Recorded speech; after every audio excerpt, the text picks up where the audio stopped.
on, guys? I'm Peter Mancuso, and this is Replay Rewind. 1,000 video games across 50 years of gaming history. Can I play them all before I die? Well, we're gonna find out. Today we are talking about the 1979 arcade classic Asteroids. This is within the shooter arcade genre. Of course, this was originally an arcade game. I played it using MAME, using my big X-Arcade Tank Stick Max. I'm not sponsored by them, but if you're watching X-Arcade, maybe consider sponsoring me, because I talk about your controller, or your big... controller's an understatement. This giant control panel. Every time I use it for one of these arcade games. So, throw me a couple bucks. That would really mean a lot.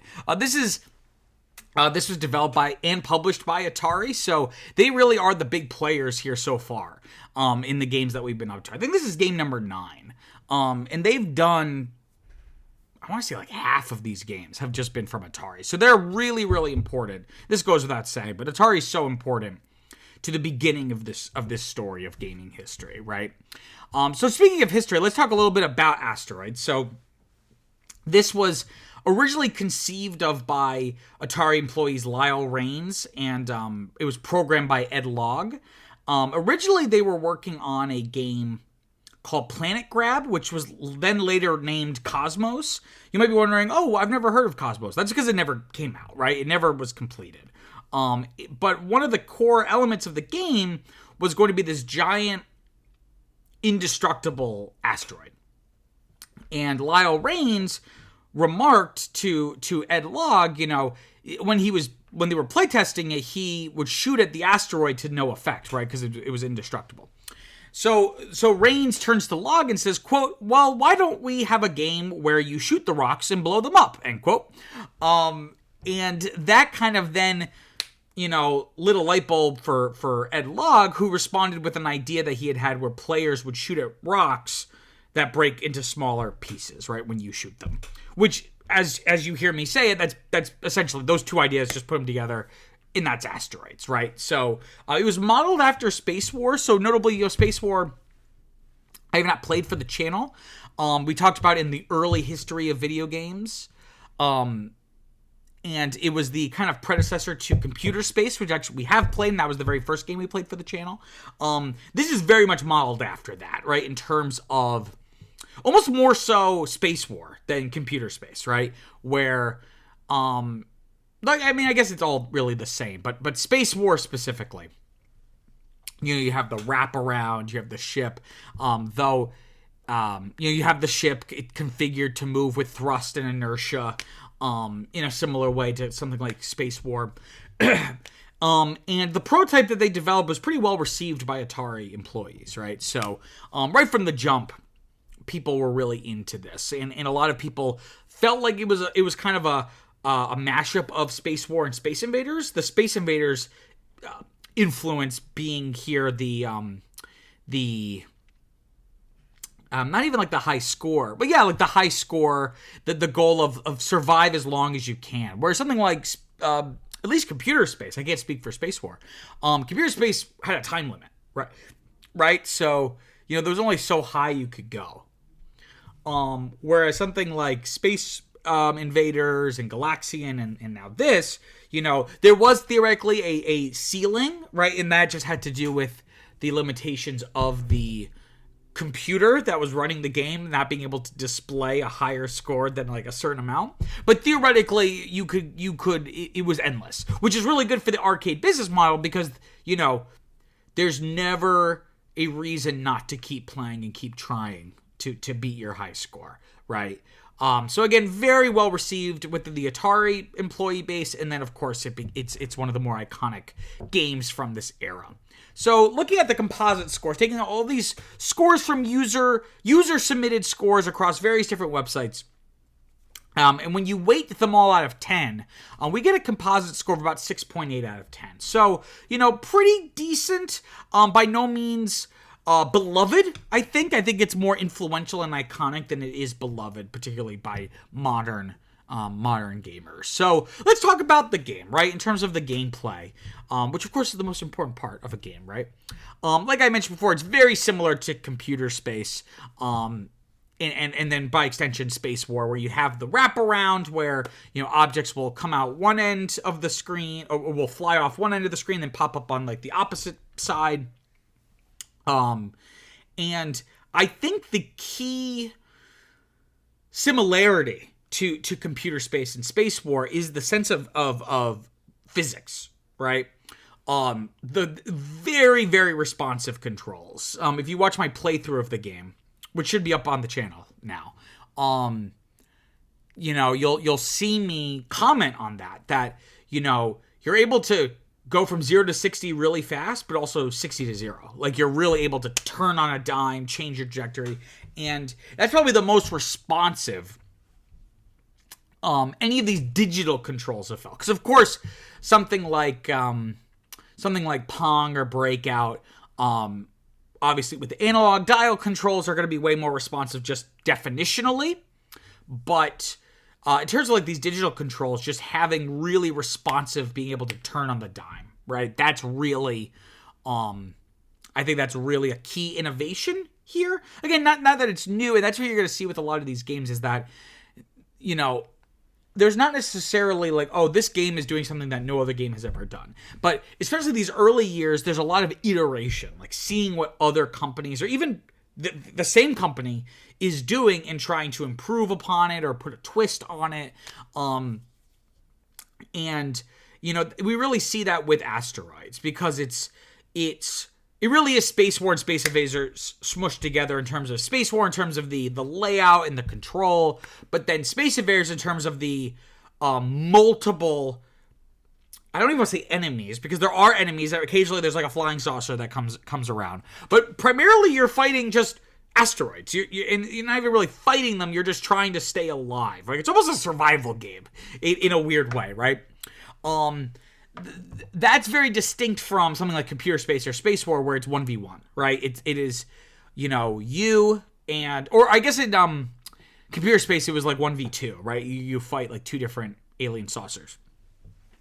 So kind of pulling for something like Space Invaders and then Galaxian, having multiple, orders of magnitude more targets for you to be focusing on, and kind of, but of course Space Invaders and Galaxian were limited to you're limited to this one-dimensional kind of line.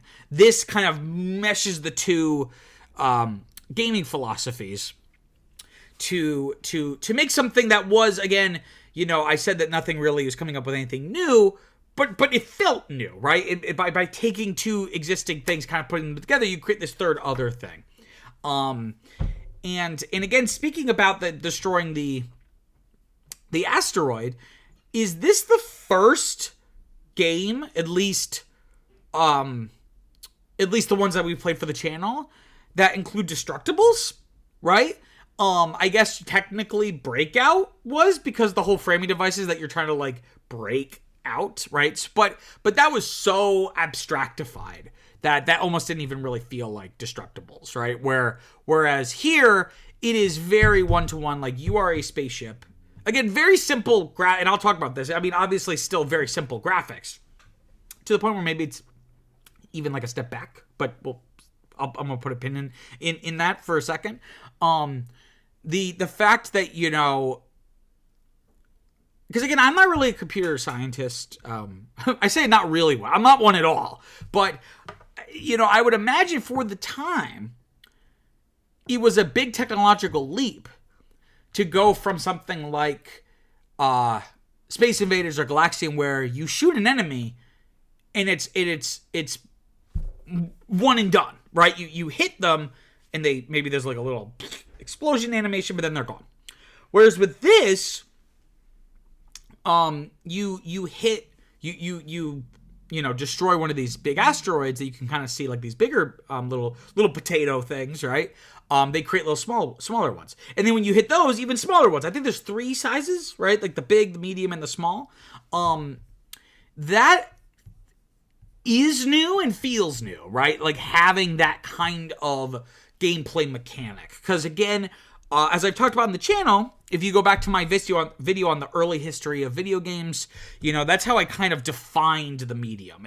It's defined by the input-response relationship, right? So having that kind of feedback of the different asteroids fracturing off creates a new mechanic, which is, you got to be careful about destroying one too close, because it's, break off pieces might hit you, and if you're too close, you might not have time to bounce around, right? Bouncing around, if you don't have the opportunity to like zoom away, there is a hyperspace button, which I don't think was in Computer Space, but it was in Spacewar, right? So that is also something that we're kind of seeing now added back into the formula. That basically the idea of just you hit a button, it's just going to automatically pop you somewhere else.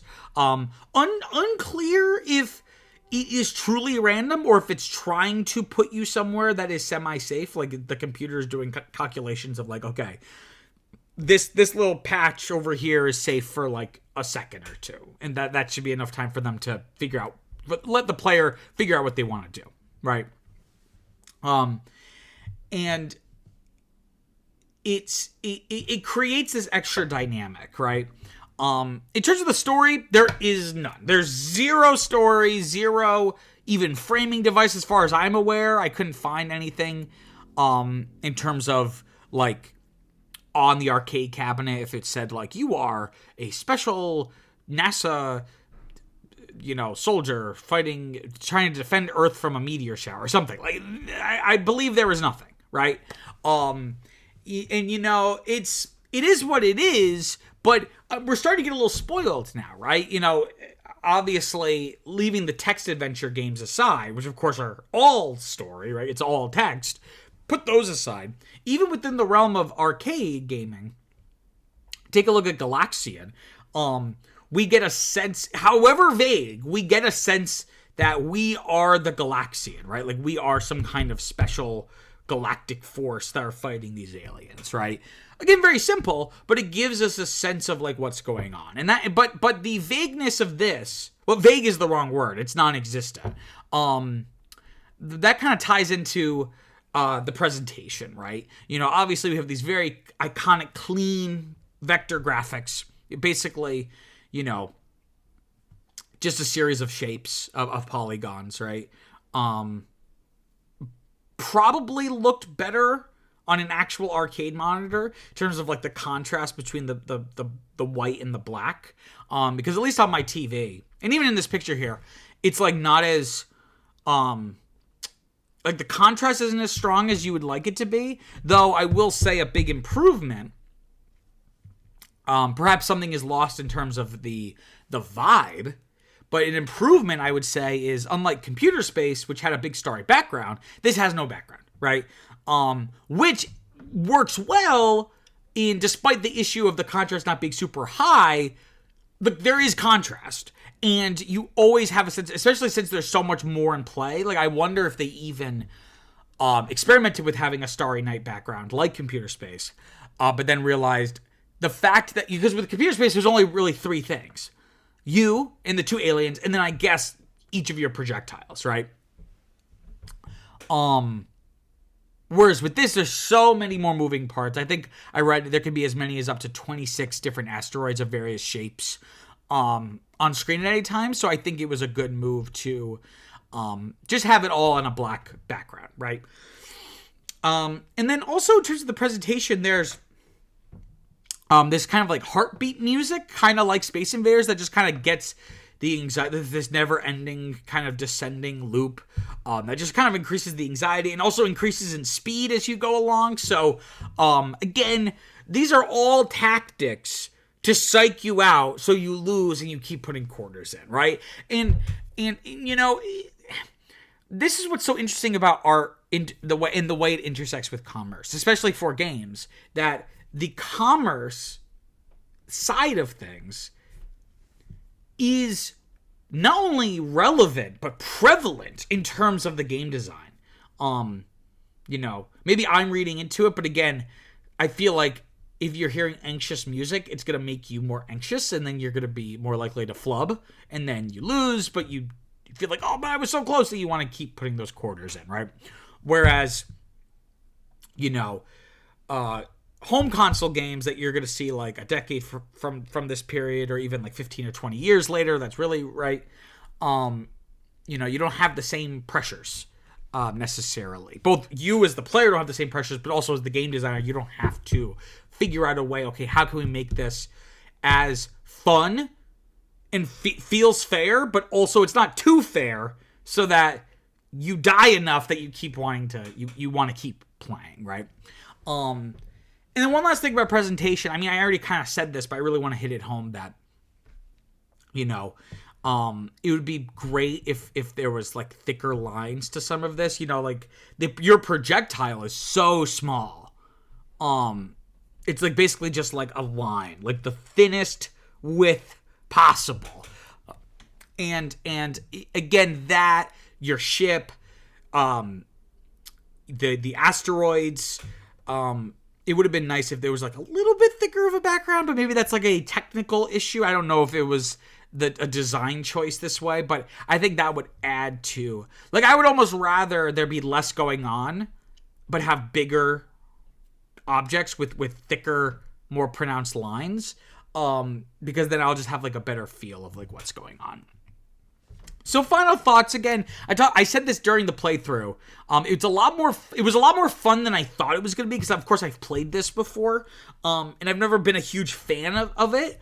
The controls were a little wonky at times. I mean, this has like 5 buttons, which I think is like the most that we've had for an arcade game thus far. And they were all arranged in a line, but my X Arcade Tank Stick Max does not have 5 buttons in a row, so I kind of had to do like this weird kind of 2 on top and then 2 here and then a third row here for my thumb. So maybe it was a little more natural in an arcade setting, but despite the more complex controls that are not super intuitive, the controls themselves are very responsive, right? Like I said, probably the cleanest, barring analog paddle controls that we've had, the cleanest kind of flexibility and being able to move around. I just wish I had a little bit more, it was a little bit more intuitive so I could really capitalize on how responsive those controls were. But in a lot of ways, it kind of feels like a step backwards, and that's not necessarily the worst thing in the world, but especially coming off of Galaxian, which was this sensory overload of visual color and character design and the way the aliens moved and the sound. This is really bringing it back to basics, right? To the point where it's almost simpler. Visually, at least. Maybe technologically it's not simpler, but feels probably the simplest that anything has been, except for Pong, I guess, right? Because Pong really is just rectangles and then the little square for the ball, whereas this at least has shapes that point towards real things, right? But especially compared to Galaxian and Space Invaders, this does kind of feel a little bit of a step backwards. So all of this in mind, I'm going to give this game, drumroll please, a 7 out of 10. I thought it was good, just barely good. I was going back between a 6 or 7, but I think this is a good game, and despite its flaws that are both of the time, but also I think core mechanics, related to core mechanics that, you know, are timeless. Despite things that might hold it back, it's still fairly enjoyable. Like, I was having fun, and I was getting really into it as it went along, and I was getting better at it as we went along. So, you know, iconic for a reason. Definitely fun. Definitely something I would play again. But definitely not necessarily the cream of the crop in terms of the games that we've played.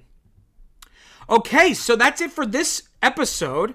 Next time, we're going to be playing Mystery House, the semi-tech, semi-graphical adventure for the Apple II, I believe. So that's going to be a lot of fun. So again, going back to our text adventure roots, but again, I believe there's like a graphical element to it. So that's going to be really interesting. So you don't want to miss that. So please, before you go, if you haven't already, please like this video. It really, really helps with engagement and the algorithm and people finding the channel. So if you have found the channel, why not subscribe? Because I'm not sure, you know, how far I'm going to get on this journey, but journeys are always better with others. And don't forget to comment below and let me know what you think of Asteroids. Until next time, peace out.